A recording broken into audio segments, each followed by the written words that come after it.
You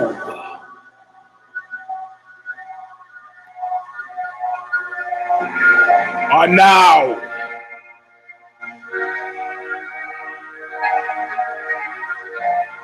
about to witness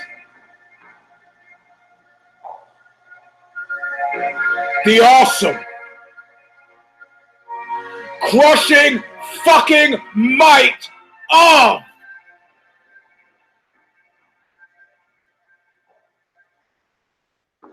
wait for it.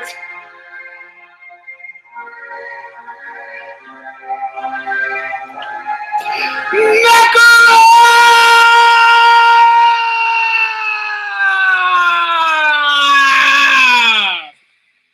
Well, welcome, my friends. Haha, yes, to a show that apparently seemingly never ends. I am your host, Eugene S. Robinson. This is Knuckle Up, round number 266, a Jack Johnson round. They go on and on forever, at least until round 251. In any case, Knuckle Up, UFC Fight Night 109. Yeah, sure. That's not the news. I got some exclusives, unique, not to be heard anywhere else on any other MMA analyses, analyses, or commentary, a commentaria. But first, the words that say it all, stigmata, from the record Calling of the Just. The song is called Intro, All of Nothing. Bob Riley singing the words that make it sound the best. Available from Revelation Records in Huntington Beach. You can still get the CD. I sell it too. But these words sum up my modus operandi for indeed large portions of my life. I'm way back to nowhere. Could not see so clear. I'm taking a real good look at you. At your face. Being paid back in full, always nothing. All right, listen. I'm going to tell you something right now, and we're going to get into it in a very serious way. Everything I said last week, I was wrong. I got a 50% chance of being wrong at any given time, any given way, any given shape or form. I have a chance of being right. But I was being an optimist. I was hoping for the best. I was seeing shit and I was calling it shinola. I was seeing piss and I was calling it rain. These are the things that I'm prone to do because panic is a state that everybody wants you in so they can sell you things. You know, you don't think so? Let's talk about killer bees. Let's talk about SARS. Let's talk about Space Lab for those of you who want to go back to the 70s. Let's talk about Chinese chickens. Let's talk about Chinese chickens coughing in your face. I mean, the hysteria. Now they say if you don't get enough sleep, your brain consumes itself. You know what? This is nothing nobody's learned, but I don't want to be prone to panic. I don't want to be prone to panic. I want to see things as they are, like Wallace Stevens said, about the man on the blue guitar who plays things as they are. And I was wrong, more wrong than wrong could be. Going through puberty, the things that I could have been last week. And I'll tell you what happened. I'll tell you exactly how it happened. Bear with me. So I'm talking to some guy, and at this point, I can't remember who he is. And the guy starts like he knows something I don't know. You know that game. I know something. You know what's that? He's like, well, man, you know your lady. She's booked to fight. Cyborg. What are you talking about? I hadn't heard it yet. It's booked to fight Cyborg. You mean Jermaine? They're Iron Lady de Randamie, friend of Knuckle Up, known associate, used to train with Team Sorrel. She's not fighting that fight. No, it was booked. So I hustle online and I see, oh yeah, it's a title defense, 145. It's booked. I go, that's weird. I'm worried about it. You know, that's a tough fight. And I mean, I look at it this way. I rolled with her. You know, she was a solid blue belt at the time. But, you know, I would say that maybe Cyborg is probably a solid black belt. This is different. And lo and behold, I go to sleep, and within hours later, there's a declaration. And the declaration is thusly. Jermaine de Randamie says, I'm not going to fight this woman. I don't give a shit what you do. I'm not going to fight her. You know, she's dirty. She's been dirty. You know, if you want to strip me of the title, go ahead. Do what you got to do. So I go talk to Sorrell, you know, for the inside scoop. And I say, what's the fucking deal? You know, she's not going to fight Cyborg. Is she afraid? Because I'd be afraid. I'd be afraid for me. I'm certainly afraid for her. And he's like, you know, she's not going to fight her for July. I go, that's what I'm saying. You just said to me what I said to you. He goes, she's not going to fight her before July, asshole. And I go, yeah, I just said that she's not fighting. He goes, before July. I go, oh. He goes, she doesn't want to fight the fight. You don't know anything, he says. She doesn't want to fight the fight before July. And I was like, well, so she's not afraid. He goes, no. He says, you know how the UFC is like? He goes, the UFC is like that girlfriend that you can't get rid of. Call and call, then they don't call, then you relax thinking they're not going to call, and then they call, and then they're in a panic, and they call, and then they say shit that's happening, like the ex-girlfriend that tells your girlfriend, oh, he said you go to the movies with me. I never said that. Never said that. No movies. No going to movies. I just said hello. When you extrapolate it from the hello to everything else. Well, you know, what? Okay, so the UFC is calling Jermaine de Randamie like you know, either she doesn't hear, then suddenly she hears, and she just like, fuck no, I'm not doing it before July. And I go, well, she has, you know, she fought, you know, it seems like Cyborg made some good points about you can't beat somebody who's coming off of 2 losses and claim that you're a winner. You got to fight somebody. Yeah, she might have to fight somebody, but she can't. And Sorrell looks at me seriously, goes, man, she can't get time off of work. So you have no idea what's happening in her personal life. Personal life, that sounds like her fucking professional life. Personal life is a date. Professional life is a job. I go, whoa, what are you saying? Now, I remember interviewing Jermaine, and I remember her having a dream. If Martin Luther were here, he'd say, hey, Eugene, I have a dream. And her dream was very specifically to what? To be a cop.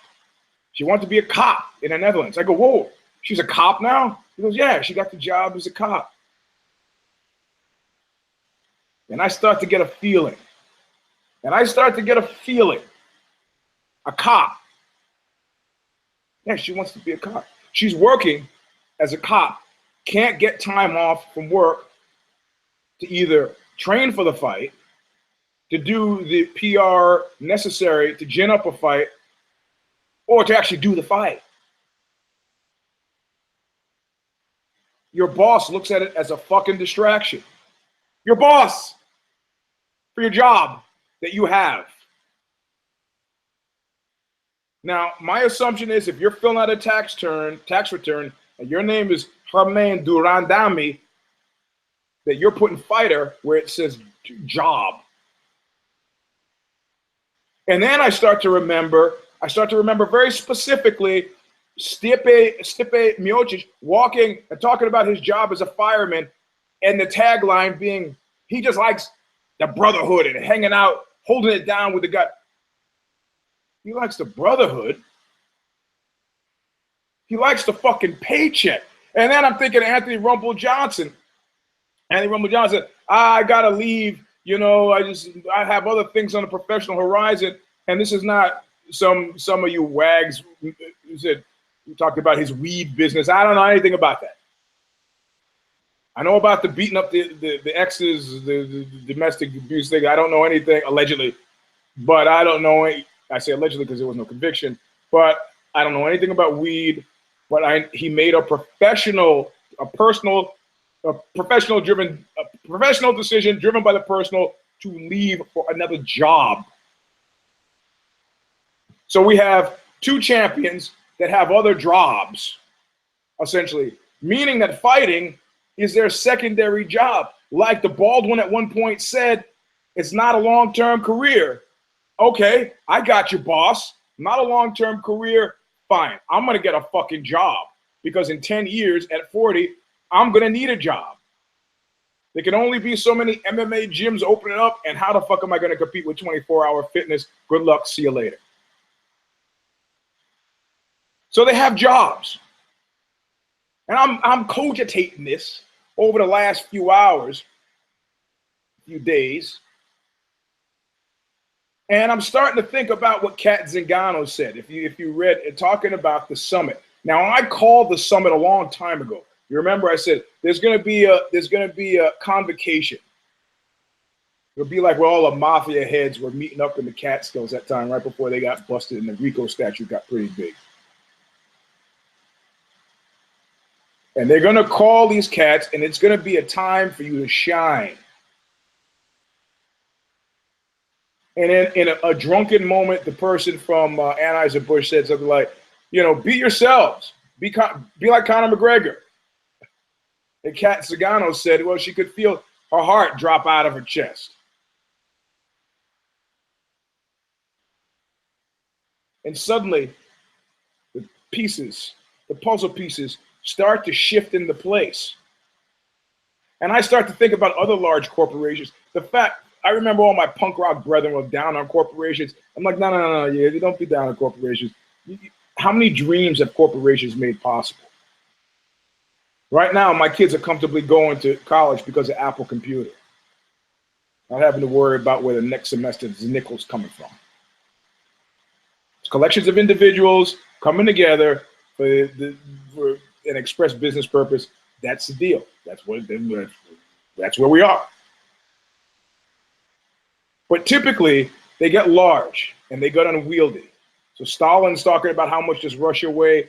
You know, you could ask Steve Jobs, how much does Apple weigh? Or, you know, anyone of these, Tim Cook at this point, how much does Apple weigh? These are hard. It's hard. My friend from Soviet Georgia, his family is a Stalin apologist, said, no, it's hard to care about 300 million people. How many people are on Russia? It's hard to care about one.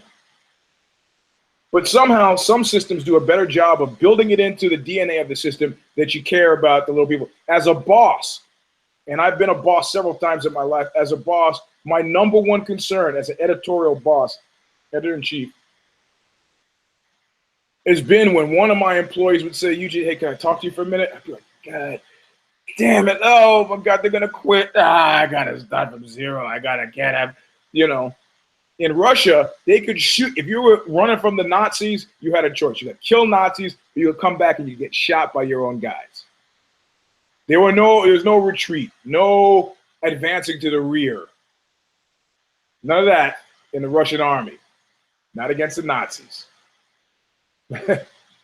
Suicide bombing, you do nothing. You run over there and you kill them, or you get killed by us. That's it. No retreat. But generally, you got foot soldiers. You want to be concerned about them. Especially if your foot soldiers are not soldiers at all, but corporate partisans. Now, there's a whole caste thing with hazing in Hollywood. I tell you, I had a very short career as an extra because I'd already worked as an actor. And they were talking about get the atmosphere in. They didn't even call you extras. They call you atmosphere. And at one point during a long break, I just found some chair to sit in. Nobody was sitting in it. It was one of those director's chairs. Back in the corner somewhere, I sat down. Right away, some PA ran up to me and said, get out of that chair. I go, what? There's nobody sitting in it. He goes, you're not supposed to be sitting in a chair. Get out of the chair. I said, are we about to go now? That doesn't matter. I'm telling you to get out of the chair. I said, I'm asking you a question, I say. He goes, you know what? We're finished with you. I go, fine. And I leave. My agent was like, well, you maybe better not do any more extras. No. What if we all left? System doesn't work unless it works for everybody. That's what we're learning the hard way. That's what the French Revolution taught us. That's where we are now. We opened the banks to a casino owner just to send a message like that song says by the Adolescents, trash beyond belief, to show the kids don't want to learn. We're the sophistry, we're tired. Tired of your excuses about why things are going to get better, whatever. We're going to give the thing to the casino owner so that way we either hasten our demise or somebody steps up to fucking fix this shit because we're done. Listening to you talk. Not listening. Cat Zingano, all the other fighters are sitting there, and now they are corporate partisans. And they had a brief window. Ari Emanuel should have come in and should have fucking handled this like this is my Fort Knox. And I'm looking for these people to make an impression, and I'm looking to monetize them through commercials. That's what I thought was happening when I said what I said last week. But it's clear to me that there's a civil war afoot in the UFC. And much like Syria, it's not the Johnny Reb against the Union Army. No. That's not what's happening at all. Not Johnny Reb, not the Union Army. No. It's like much more like Syria, where there are 5 civil fucking wars burbling under the surface and maybe not so much under the surface. The Kurds, the Sunni, the Shia, Iran, Saudi Arabia, proxies. It's fucking, World War II was fucking clean by comparison. Nazis, sometimes Axis power, Italy, and the Japanese. That's it. 5 civil fucking wars. And you have the bald one contingent. Guys who were smart. Okay. Guys who know what's up. Guys who know what's up, who are making money, who could walk away tomorrow and still be okay. Don't give a shit one way or the other. Whatever, you guys, you figure it out. I give a shit. Realizing, though, that playing nice with CAA, WME is good business because they hold the keys to TV commercials. They hold the keys to movie deals. They hold the keys to rooms where deals are made that get you out of the ghetto where guys are punching each other in the face to make a living. So that's one category. Call them short timers. Other category are the people that got fucking canned. Not so much the people that got canned, but the people associated with the people who got canned. These are disgruntled ones. You guys get right at it. Yeah, sure, boss. He walks up. Fuck him. Like he knows something. Disgruntled ones. Then you got the betas at WME who are looking to make their bones. The betas at WME are looking to make their fucking bones, and they're really trying. And they're the ones who, the stuff I was talking about last week about the formulas figured out, they're actually trying. And then you got the inside WME corollaries to the bald one, guys who are okay no matter what happens. So 4.2 Bill, we tried it, and we'll see what happens. You realize champions in your fucking company have other jobs. You try that. You try that. Why do you think I have such a hard time doing this fucking show? It is a belief on the part of the people who pay me that this constitutes another job. Try it. Instead, they encourage it. Why? Because it's hard to care about 300 million people, or in this case, 345. Cat Zingano saw the saw the curtain ripped off. Saw the curtain ripped off with her own eyes.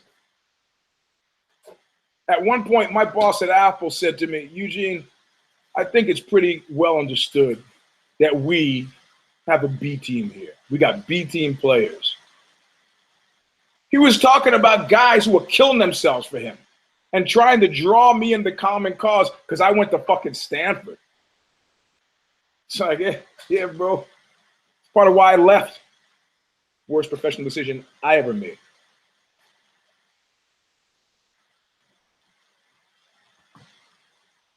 So Cat is sitting there going, you know what? These guys, what? It was writ large on their fucking faces. It was writ large in the event itself. It should have been an occasion for fucking making deals, and it wasn't more of an occasion like, hey, why don't you come over to my house? Let me show you the monkeys I got. I got all kinds of monkeys. I got light heavyweight monkeys. I got heavyweight monkeys. I got 145. I got women monkeys. I got them all. Look at them. Look, oh, look, they're fighting outside. And you think we could do some sort of business, some monkey business with the monkeys? Well, maybe. Hey, maybe I want to come up into my room. We could talk about some stuff later. Yeah, Chris Weidman is so manly.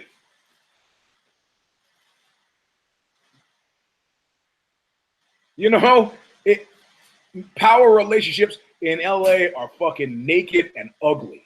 Ugly and naked.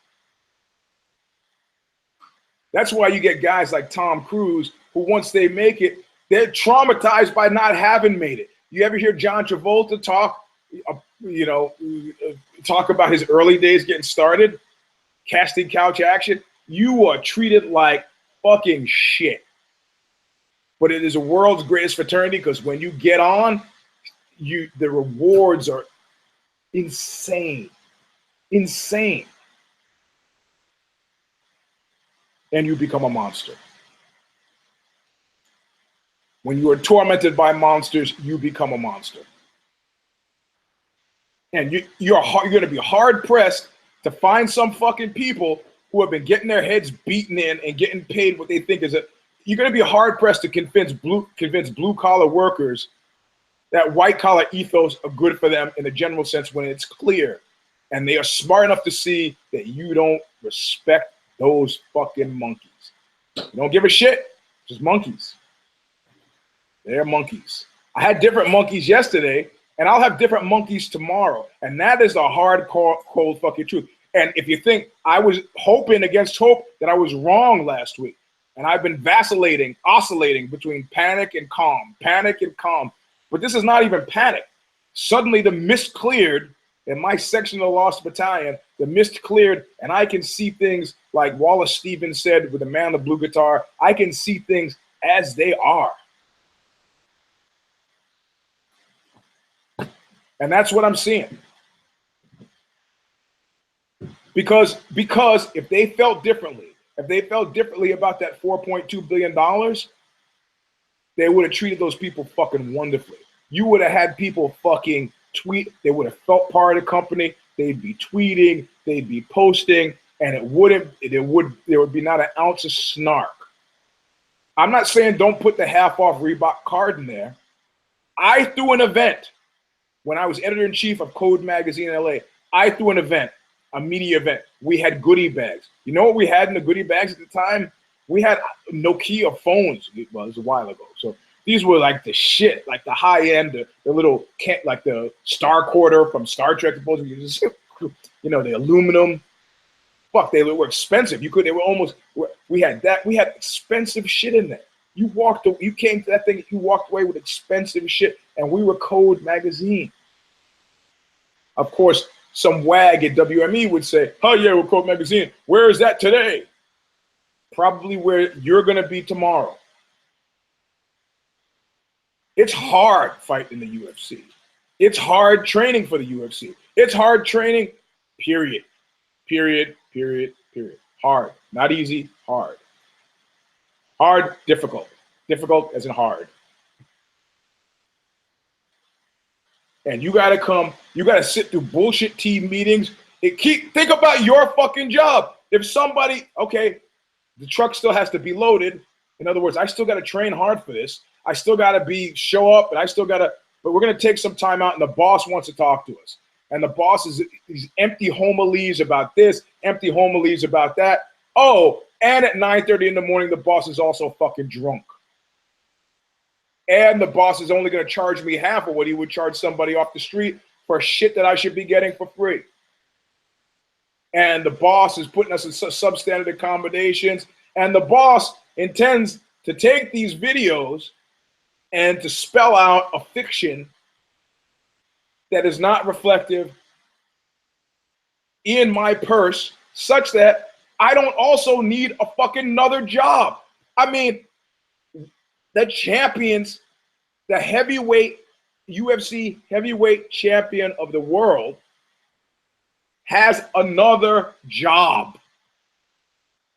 And he's not alone. If I could think of the fighters who were smart, Scott Hands of Steel Smith, you think they call him Hands of Steel because he could hit hard? He was a smith, a blacksmith. I mean, he was a metal worker, steel worker. Had another job. 5 kids. Can't fuck around with you, man. You know, everybody wants to live the rock and roll lifestyle, but people don't want to play the rock and roll. Look, I got kids. Can't fuck around. Want to be a fighter? That's great. What? 60,000 a year? Can't raise 5 kids in 60,000. Got to get a job. Let me know. And these guys are taking super huge risks because they're not training the way they should. Now, maybe they're overtrained. So maybe you get that steep acre, work a job, but train just enough to stay on top of things. Until he doesn't. Until he isn't. And then he's hurt. And then he's not fucking jumping on the back of any fire trucks. You know, Jermaine rushes the fight with Cyborg, gets beaten the fuck up, shows up to work on Monday, beaten up. How's that? You chase a bad guy like that? Yeah? You need to, I don't give a shit, man. You need to, everything that the WME does, how are you going to take because you see, the thing is, it's not $4.2 billion to them. It's not. It's not $4.2 billion to them like it would be to you and me. Because somebody gave some money here, somebody gave some money here, somebody gave some money. Your personal investment, hey.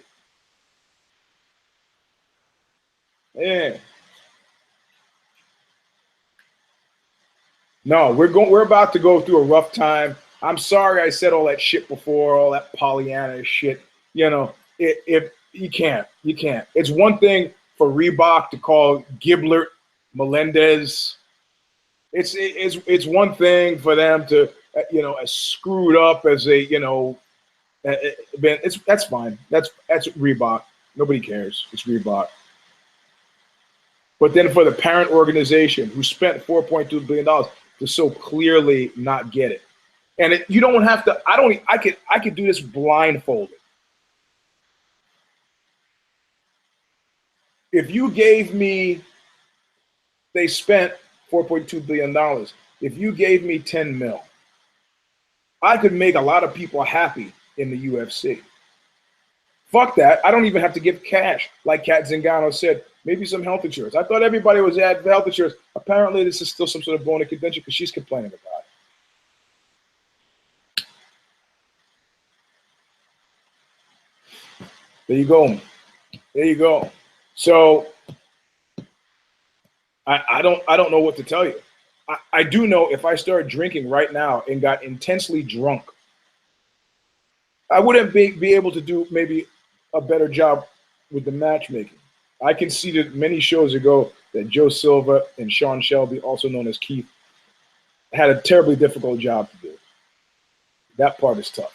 That the bald one even had a difficult job to do. Trying to keep all these fucking cats herded in the right direction is tough. However, how you run an organization, you think people become fighters because they want to take shit? You think they dedicate themselves exclusively because they like going to fucking jobs? The kind of shit that I take on a daily basis at fucking work is the kind of shit that if I had any skill and you thought I would choose to fight any day over what I got to deal with.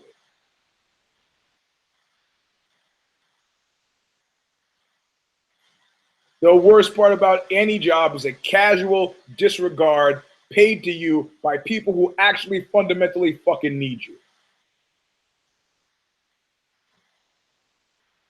Now, as a boss, Matt Groening had the 9 types of bosses. I was a kind called the silent menace.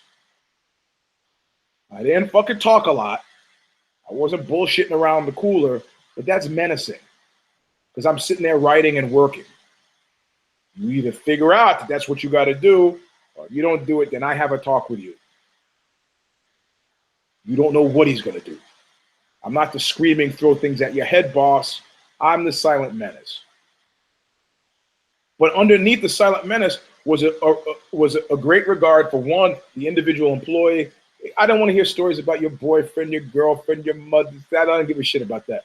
One guy, I saw a dead guy in the alley. I don't care, man. Just show up to work. Fucking leave the dead guys in the alley, please.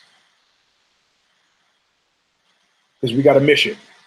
We collectively have a mission. But, you know, my mission didn't include hiring drunk guys, giving fucking cars, essentially jerking off people who have valuable time. I mean, if Jermaine had been for this fucking fighter summit where she could take time off from work, again, for what? You pick up the plane ticket? Oh, yeah, I guess that's expensive. Nah, bro. You know, my friend is Glassdoor. I love going on Glassdoor and reading about companies. And I had a friend who worked at Glassdoor. He said, you don't believe how many companies are coming here trying to find out who's saying what about them. They come in here with subpoenas. They're find shit. We can do what we can do. Seems to me one of the more honest ways to understand how a company works. I gotta tell you, I have, if they succeed, it's because the Baldwin contingent, and say where the inside the fence betas, not the disgruntled betas, but the inside the fence betas on both the WME side and the old UFC side, actually like, fuck, man, we don't have $300 million. We can't leave with $300 million. We are not degraded enough, disgruntled enough that we want to fuck things up, and we don't want to get other jobs. This is a good job. That the betas on either, they're the only ones that had a friend who did leadership studies. They're the only ones that are interested in any growth deltas, any real change. The entire future of a sport you love is based on the young Turks, the fucking hungry on either side, who have to deal with people up above them who fundamentally don't really give a shit, and from people below them who are actively trying to impede their progress. That's how we are where we are. Yeah, UFC Fight Night 109. How many don't cares that I have on the card? You know what? Between Kid Nate and I, we cared about 3 fights on the card. I picked Glover Teixeira to win. He got beaten from pillar to post. I think it shows that Gustafson's finally got his head back. He's been winning lots of fights. But, you know, again, him having his head back, precarious. Why? Because who knows what Johnny Boney Joni is going to do. Right now, he's saying, yeah, I take dick pills. Fuck it. You should try it sometime. They're fantastic. I'm not taking Stree Overlord anymore. Now I'm going to my doctor and getting some dick pills. I'll tell you a funny story. A lot of guys who are taking steroids, you know, toward the end of the steroid cycle, start to have a decline in sexual performance. So in the early days of Viagra, Cialis, Levitra, they got a lot of cats who were like, fuck, man, it was off market, combined with steroid use, would be Vicodin for pain and dick pills for dicks, right? Because toward the end of your cycle, you know, you don't want to be having, you know, erectile dysfunction, right? So one dude says to me, hey, man, can you get me some of these? I said, what the fuck are you coming to me for? So, well, you seem to know people. So, well, you know people too. He says, well, I need 10. I just need 10. You get 10. I'll give you $100 for 10. Because I didn't know how much they were. I call a friend of mine who's a doctor, say, hey, man, could you give me some prescription? I want 10 fucking Viagra. You get these for me? He's like, yeah, sure, I'll get them for you. I go, how much are going to cost me? He goes, they're free. I go, boom, I got myself $100, right? So I get these pills and sell them to dude. He's fucking happy. He goes out, has whatever. It's all in his head, but whatever, he's happy. I mean, we traded, right? The guy gave me cash, but there was also whatever. I don't want to get into the horse trading. What I didn't count on is the fact that because he sent me this prescription, it became part of my permanent medical record. Right? So, flash forward several years now, right? Now, I've forgotten about this. And I go in for some test, and it's some woman who I've never seen before. She's like a nurse practitioner or something. She's fucking flirting with me hard, right? And she's like typing stuff in, calling up my records. And then suddenly there's a chill in the air. She's like, I'll get the doctor for you right away. The doctor comes in, and the doctor opens up my folder, and I see she's going through making notations. And I see that, like, beep, beep, beep, beep. Like, they got the prescription, right? It's like, so the woman flirting with me is like flirting and flirting and flirting. Then she sees this thing and like, ah. So I'm glad that Johnny Boney Joni is such a proponent. Maybe that's the way to go. I was like, wait, hey, yo, hey, I sold those to Eddie. I'm fine. Muy musculo. It doesn't matter. The point is, nobody knows what Johnny Boney Joni is going to do. Nobody knows which one's going to show up. We don't know even if he shows up if it's going to be worth anything because we don't know what he'll do afterward. So finally, I guess Gustafson was like, "Well, shit, man, God damn it, I gotta do something." So Teixeira, he's a tough son of a bitch. I had hoped that he would show out. It may be that he's old enough and not with enough money might consider getting a job. I like that. I've been getting beaten up for years, and now I got to go get a job. Welcome to Wendy's. Can I help you? We got no French fries. I told you we got no French fries. Whoa, buddy. Jesus Christ. All right, how about a burger? I'll take a Big Mac. I told you this is Wendy's. Okay, man, relax. Get a job. So Marcin Held, I would have picked him if I cared about his fight because the whole Polish thing, he got his ass kicked. Well, he didn't get his ass kicked. He was winning all rounds, and then he got hit by a knee out. I would have picked Serkinov too. And Serkinov lost too. But I didn't pick Serkinov because I didn't care. Ben Saunders, friend of Bloody Elbow, Kid Nate picked him. I did not pick him. He got beaten up too. Yeah, so UFC Fight Night 109 happened early. I mean, it pretty much just ended for some of us. Yeah, I mean,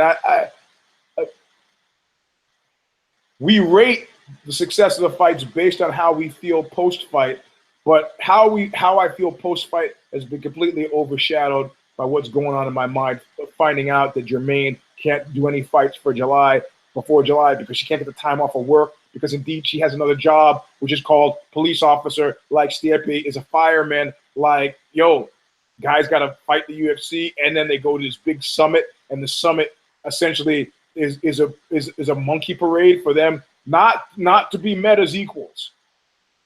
And we all understand, guy on the special teams is worth less than the head coach. That's fine.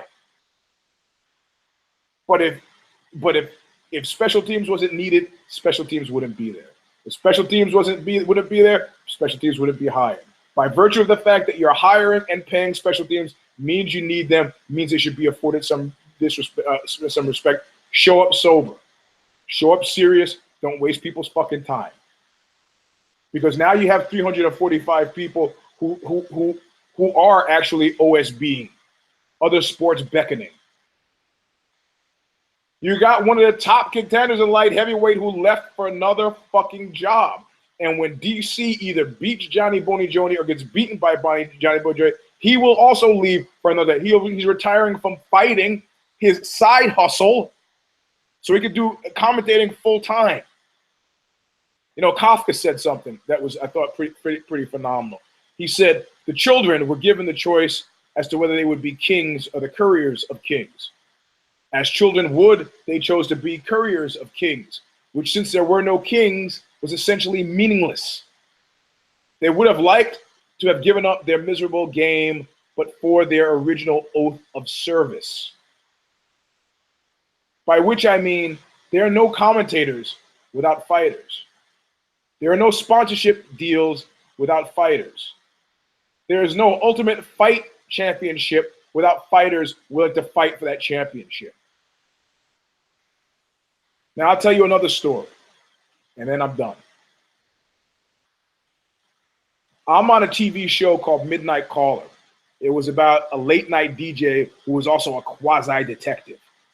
And the one that I was in, he's in search of an all-star high school player who was destined for the pros, kind of the LeBron James model, but who got sadly and badly into crack cocaine. He comes to the crack house, and one of with the basketball coach, and one of the basketball coach's former students is running the crack house, and they try to bully their way past him. And I step in. I'm like, oh, whoa, who are you? Right, which is how I delivered the line. So this cat that I'm talking to before, you know, really erudite cat. We're just talking before, and he's playing the guy who owns a crack house. And then the director says, "Okay, everybody, line up. We're gonna do." You know, he says, "Oh yeah, we're getting ready to do our scene now." I go, "Great, okay, cool." Camera, lights, action, goes, and he's like, "Yo, ain't you Mr. Ashley? Ain't you Mr. Ashley, man? You ain't. I had you for that basketball, man."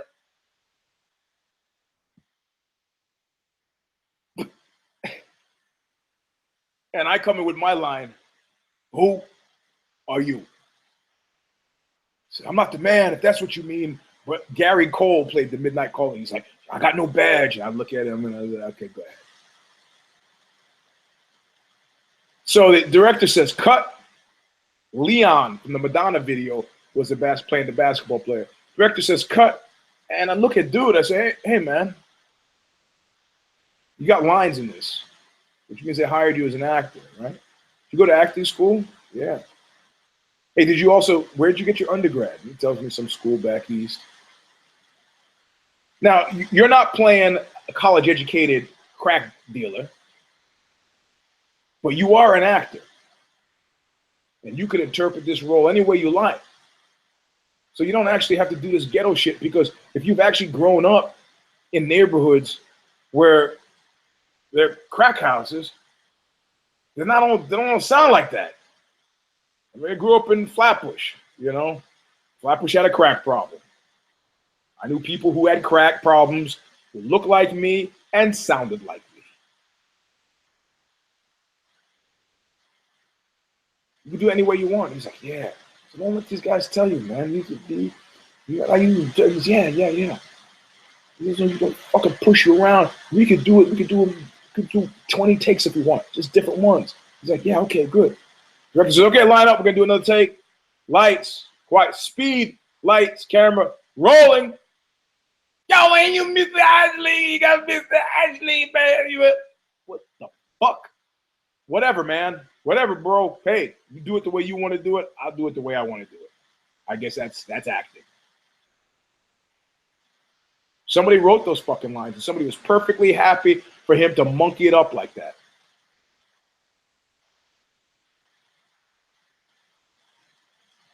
They don't give a shit.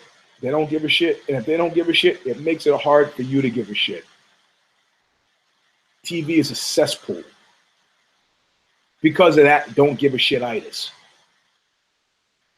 We all came to MMA for very specific different reasons, because of fucking archetypes.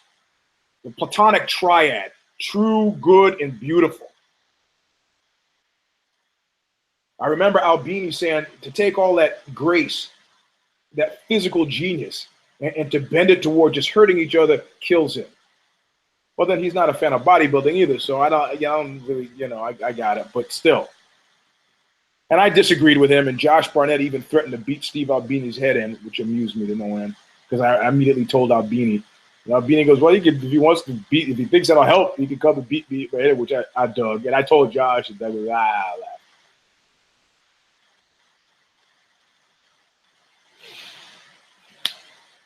But if it does well, if 6 months from now, well, I won't be alive 6 months from now, but if in 6 months from now, when you look at the UFC and things are good, you could say, well, the betas went out, and their everlasting drive to be alphas, they defeated the forces of entropy below them, and they pushed through the forces of of complacency above them and actually achieve something. And maybe they can return some love to the people whose blood, sweat, and tears are fucking making this thing possible, because they're making it. Otherwise, if any one of these other factions win, it's like watching bad pornography, which is specifically pornography where the people in it do not want to be in it. It's a drag. It's a drag. So there you go. You want a more UFC Fight Night 109? Who cares? That's a subset. This is a pretty major superset. And you might say, oh, big deal, Eugene. They got, Ally Quinta left. Why? I'm going to be a real estate. I can make more money selling real estate. It's a crisis. It is a fucking crisis. You got Fertitta buying $36 million beach houses in Malibu. I wrote an article coming up on Ozzy on Cameron Earl.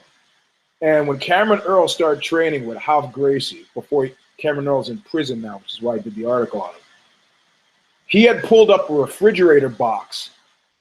He found he couldn't get to the 7 a.m. class from San Jose in time. So he had pulled up a refrigerator box in the parking lot next to the academy and was sleeping in that at night versus being late for that 7 a.m. class. When you got people who will do shit like that, you got people who really, really want to be where they are. How you choose to reward that is up to you, but do not choose to shit on it, because you'll do so at your detriment. Your best friends will become your worst enemies. Or they'll become a degraded property that doesn't bear fruit in the long term and breaks. If we had more than one camera doing this show at this point, I'd be throwing my hands up, walking off into the near distance, shaking my head. It's a civil war. And I wish I could say that we could affect the outcome by expressing our support. At this point now, we are passive participants to history. There's nothing we can do. Except if there is a good fight, responding. Rewarding the alpha fighters, rewarding the beta fighters. I mean, there's not, the only people I would suggest not rewarding are the hype fighters. And you know who they are. I'm not going to talk about what. No, I'm not going to talk about them now. Because the hype fighters are WME trying to get people to be themselves, be Conor McGregor, which I think is a quote to Kat Zingano. I understand the punctuation of it. I understand what they're saying. Be yourselves like Conor McGregor is being himself. But they didn't say it that way. Why? Because he was drunk at 9:30 in the morning. Because he thought it would be cool. It's like when I met my father for a long time. I've had one conversation with him since I turned 19 or 20. And I don't remember him cursing a lot when we grew up, but he was cursing a lot. And I thought, you trying to impress me? Are you trying to, what, like one of the guys? What do you think this is fucking macho? I don't spend a whole lot of my time cursing. You cursing. It's unseemly. I'm your son. Not your pal. So, what are you going to do? At this point now, I feel like I feel about America at large, that I'm in the back seat of a car that's being steered by somebody who is inattentive. Inattentive. That's not a good feeling. Don't feel like I'm a captain of my destiny or my ship. If you don't like football, some people could easily transfer that out to basketball. You don't like basketball, you can switch to baseball. You don't like that, soccer, then you got football. There's only really fucking fighting is just fighting. And I can't, Bellator will not replace it for me. Legacy, Invicta, KSW, nah. And it won't be like baseball. A lot of people left after the strike. They came back. They already switched other sports. Did a hockey out. No. Once we leave, we will not return.